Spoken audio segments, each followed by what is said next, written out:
Já, hérna er ég mættur á opnun H&M á Glerártorgi og Akureyri og við ætlum að kíkja á stemminguna, er ekki allir í góðu skapi? Það held ég nú, við ætlum að kíkja á þetta. Já, Hildur, þú ert hérna mætt í röðina fyrir utan H&M, er eitthvað sérstakt sem þú ætlar að ná þér í? Nei, ég ætla bara að vera fyrst til að skoða þetta. Sjá hvað er orðið alþjóðlegt hérna á Akureyri. Já.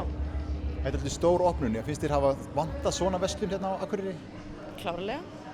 Þetta er eina verslun sem þú ferð alltaf í þegar þú ferð til útlanda. Þannig að, já, verslun með allt. Sérðu fram á að koma hérna, já, oftar eða reglulega, nýta þér þessa verslun á hans mættinga? Já, ég er að vinna á Glerártorgi en ég reikna með að ég verði hérna.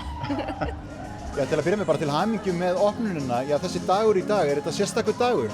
Já, þakka kærlega fyrir og sömuleiðis til hamingju. Þetta er mjög sérstakur dagur, já. Alveg ótrúlegt fagnaðarefni að opna henni í dag. Við erum afar glöð. Ótrúlega glöð og við erum búin að vera bara pínu emotional við Edda yfir þessu að loksins er þetta komið að þessu og stefna þessu náttúrulega lengi en nú er dagurinn sko komið. Bara æðislegt. Nú er þetta að fara út til útlanda, svo kom þetta til Íslands í Reykjavík og nú er þetta komið allar til Akureyrar. Já, er ekki spenningur hérna á Akureyri? Hvernig finnið þið fyrir því? Jú, við höfum fundið verulega fyrir því að við teljum að það hafi vantað þessa stærðargráða verslun hérna fyrir norðan. En við erum bara ótrúlega glöð að geta komið með þetta frábæra úrval og við erum með marga deildir og fyrir dömur og herra og börnin og við erum með fylgihluti, nærföt. Þannig að við náum að spanna töluvert mikið úrval af fatnaði og fylgihlutum fyrir viðskiptavini. Og svo er búðin svo ótrúlega hlýleg og falleg. Þetta er nýtt konsept hjá þeim. Það er svona hlýrri tónar og aðeins öðruvísi innréttingar og það er engu verið til sparað við þessi búð. Það er bara æðislegt sko. Stefanía, þú ert með fullan póka hérna. Fannst eitthvað sem varst að leita að? Já, aðeins meira en ég var að leita en þetta er svona mikið í boði. Er það ekki alltaf þannig þegar maður kemur á staðinn þá finnur maður eitthvað aðeins meira en maður ætlaði sér? Jú, það er eiginlega þannig. Var eitthvað sérstakt sem þú ætlaðir að kaupa þér þegar þú fréttir að því að H&M var að opna á Akureyri? Upprunalega ætlaði ég bara að koma hingað til að kaupa belti. Endaði með aðeins meira. Sérðu fram á að nýta þér það að þetta sé komið hérna á Akureyri? Já, klálega. Alveg bara liggur örugglega daglega.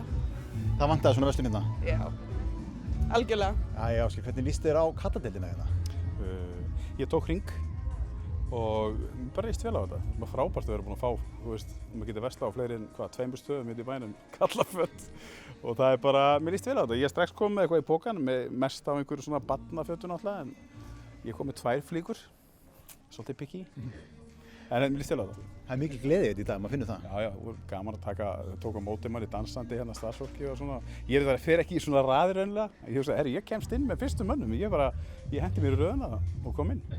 Út á COVID þá verður það bara röð hérna í allan dag. Já, það verður röð hérna í allan dag. Mér finnst bara frábært að hleypa bara inn 50, 60, 70 manns eða eitthvað svoleiðis og maður er bara með nóg pláss eins og við sér hérna sko. Þetta náttúrulega lýsir ekki hvernig staðan er hérna úti sko. Það er bara smekkfullt hérna frammi en þetta er bara þægilegt. Bara mörguleiti betra. Það ætti bara alltaf að gera þetta. Hleypa bara 70 manns inn í einu. En fannstu það sem þú varst að leita að? Ég var náttúrulega ekki að leita að neinu sko. Ég fann það, þannig að já. Ég fann það sem ég var að leita að engu, þannig að ég er að kaupa bara svona einhver óþarfa hluti, fataskápurinn fullur en sko maður finnur alltaf eitthvað. Þú varst ekki að leita að neinu en enda með fullan póka, er það ekki akkurat H&M? Jú, það er bara H&M, skilur við, þú veist, og ég ánum með verðin hérna og hérna, ég er bara mjög sáttur við bara, mér finnst þetta ótrúlega að þessu komni til Akureyrar, ég held að þeir myndi ekki koma á svona litla staði, sko, mér finnst þetta bara alveg magna, bara frábært.